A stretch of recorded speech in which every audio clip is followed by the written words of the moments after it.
Ouais, donc sinon pour l'article, tu sais, je me disais, peut-être qu'on... Attends, je vais te montrer un truc là. Quoi donc? Ah, qu'est-ce que c'est? Regarde.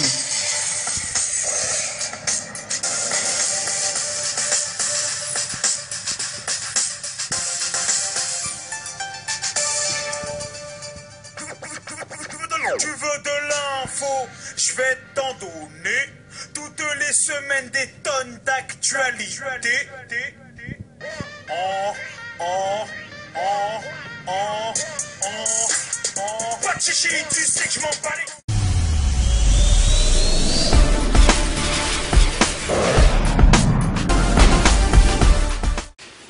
Bonjour Berka. Bonjour Kiss et merci pour l'invitation. Merci d'avoir accepté. Alors, Berka, est-ce que tu peux nous dire qui tu es? Qui je suis? Ça va être long, hein, vous avez de la bande. Vas-y, vas-y. En fait, je suis un animateur télé, rappeur, comédien qui sévit sur la toile depuis 15 ans et plus précisément sur la télé depuis 2-3 ans. On va dire ça. À travers des programmes comme le JT AJT, le Génération Hit Machine sur W9, le Grand Bêtisier et d'autres programmes qui étaient à la base sur internet comme l'AJT ou des morceaux qui ont fait le buzz comme Demain j'arrête, une chanson satirique sur le tabac. D'accord. Le clope sur mon col, chez les Gauloises reviennent cher et les gitanes nous laissent un goût amer. Pour en bénéficier, j'ai... Bah, je t'avoue, c'est compliqué des fois, je suis un peu schizo et je sais qu'en France, on n'aime pas. On va dire que. On aime bien quand. On ça, dans tes toi tu fais ça, toi tu fais ça. Mais en fait, je m'éclate dans tout. D'accord. Franchement, je m'éclate autant dans l'animation que dans le rap ou quoi. Mais j'aime la culture hip-hop et j'aime quand même garder une attitude ou on va dire un sentiment hip-hop dans tout ce que je fais. Franchement, c'est un bon divertissement, je trouve, le Rap Contenders. Mais pour répondre concrètement à ta question, les organisateurs ils me parlent souvent de participer au Rap Contenders. Pourquoi tu le fais pas? Pourquoi tu le fais pas ou quoi? Mais on va dire que ouais, ce serait marrant de le faire. Mais en fait, je sais pas comment les clasheurs ils le prendraient. Ouais. C'est-à-dire, en toute modestie, j'ai déjà fait un bout de parcours. Et peut-être qu'ils vont se dire ouais, le gars il est déjà exposé et en plus il vient manger notre pain. Ouais. Donc mais bon, ce serait je dis pas non, je dis pas. Ok. Tu nous parlais tout à l'heure de W9. Ouais. Comment tu as été approché par eux? Comment j'ai été approché? Bah franchement de la manière la plus simple, j'ai commencé sur internet avec un programme qui s'appelle l'AJT, comme je t'ai dit tout à l'heure. J'ai fait 6 mois, c'est-à-dire j'ai fait janvier à juin 2010 et en 6 mois, mon équipe et moi on a réussi à créer une attente, un public qui était de plus en plus grandissant de semaine en semaine et on laissait toujours notre contact, tu vois, sur les vidéos. Ce qui est bien avec internet, c'est que mine de rien, même si tu n'as pas énormément de vues, je te promets que si tu fais quelque chose de nouveau ou quoi, les professionnels, ils regardent. D'accord. Ils regardent un peu, ils ont toujours, vu qu'eux, tu vois, ils font de la téloge, ou ils écrivent, ou ils cherchent tout le temps des concepts ou quoi, ils ont un œil sur tout ce qui se fait sur le net ou quoi de nouveau, et il s'avère que ça a fait le buzz sur internet, mon petit JT. J'ai été contacté déjà avant sur LCI pour en parler justement de ce buzz. Et il s'avère que quand mon passage à LCI est passé dans plein de zapping ou quoi, et c'était à l'époque où de l'affaire Zaya et tout, j'avais fait un petit remix avec la compagnie créole, je crois, ou Zoom Machine, je me rappelle plus. Je suis tellement de conneries.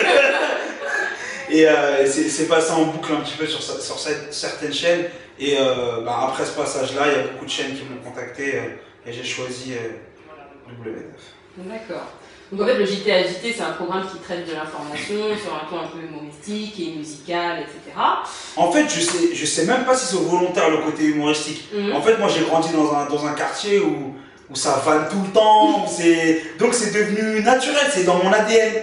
Et donc des fois tu débarques dans les soirées, les gens, toi tu tailles, c'est normal, les gens ils sont susceptibles de prendre mal ou quoi, alors que nous ça, je sais pas, c'est naturel, ça fait partie du truc. Donc quand j'ai vu les infos, quand je regardais Claire Chazal, PPDA ou Pujadas, je trouvais pas ça super attrayant en fait. Et surtout que je me disais, les gars de ma génération ou les jeunes, enfin peut-être qu'ils aimeraient bien une pastille qui soit un peu plus fun quoi. Donc c'est là que je suis parti dans l'aventure JT à JT. Je rebondis sur ce que tu dis, justement, tu parles de spontanéité en fait, puisque c'est un peu ce que tu pourrais raconter à tes potes.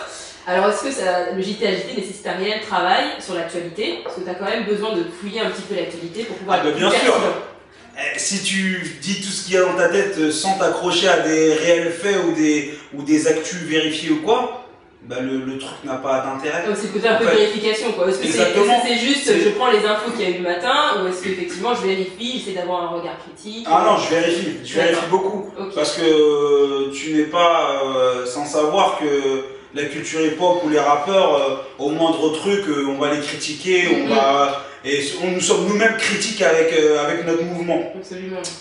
Donc, je recoupe, je découpe les informations, je regarde si c'est vraiment vrai, ce que l'autre il a dit, ce que ce média il a dit, ce que j'essaie de regarder sur tous les formats de médias, c'est-à-dire internet, radio, journaux, bon, télé un peu moins, parce que pour travailler la télé c'est pas extraordinaire en fait pour écrire mon texte, parce qu'à partir du moment où tu mets une image, c'est forcément l'interprétation de ce que tu vas dire. Quoi.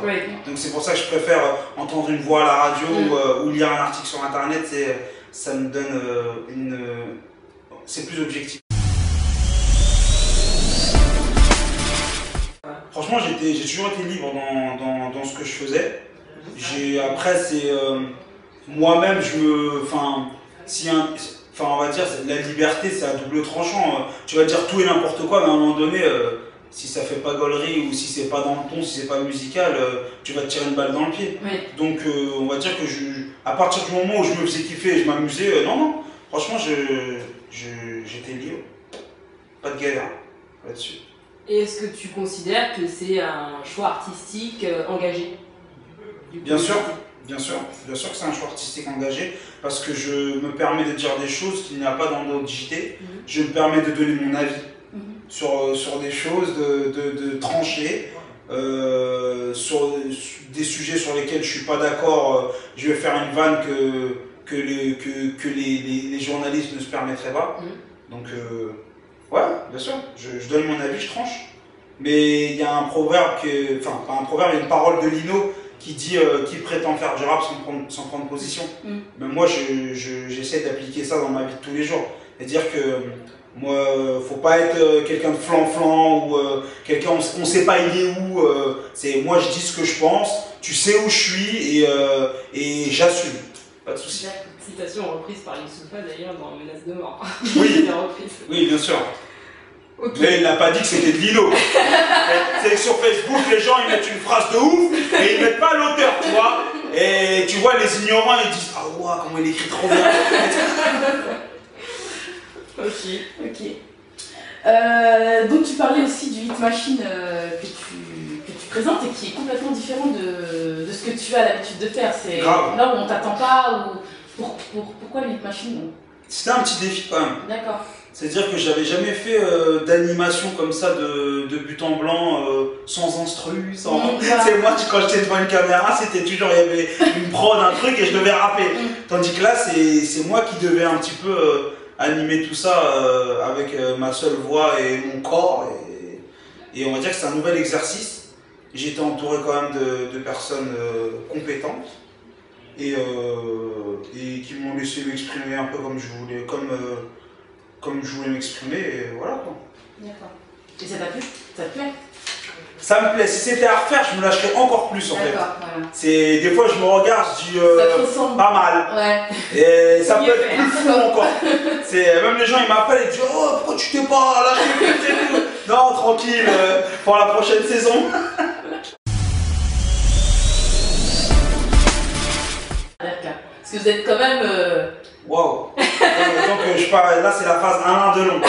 Alors Derka, c'est plutôt... Est-ce que tu... Parce qu'on sait que t'es quelqu'un d'assez posé, enfin dans ta vie personnelle, sans rentrer dedans. Ouais. Mais t'es quand même assez foufou.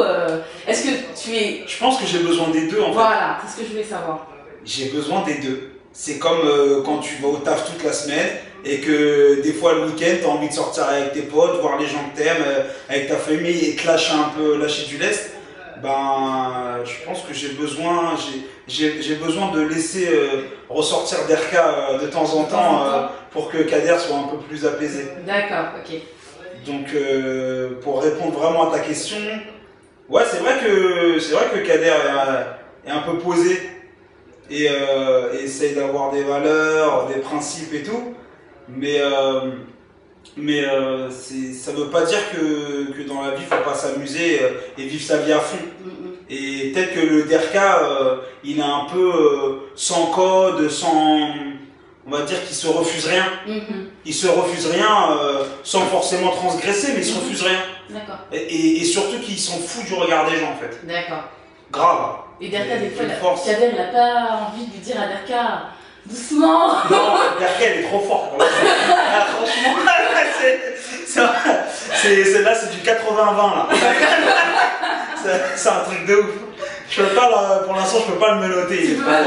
Derka est trop fort, d'accord. Bien, on va passer à des questions un peu plus frivoles. Donc justement, en passant de Kader à Derka, t'es devenu quand même un personnage public. Ouais. Est-ce que ça a changé ton rapport à ta personne, à ta manière de te vêtir, etc. Est-ce que tu fais un peu plus attention? Ce genre de choses. C'est quoi? C'est une très bonne question parce que avant, comment je m'en foutais de mon style ou quoi.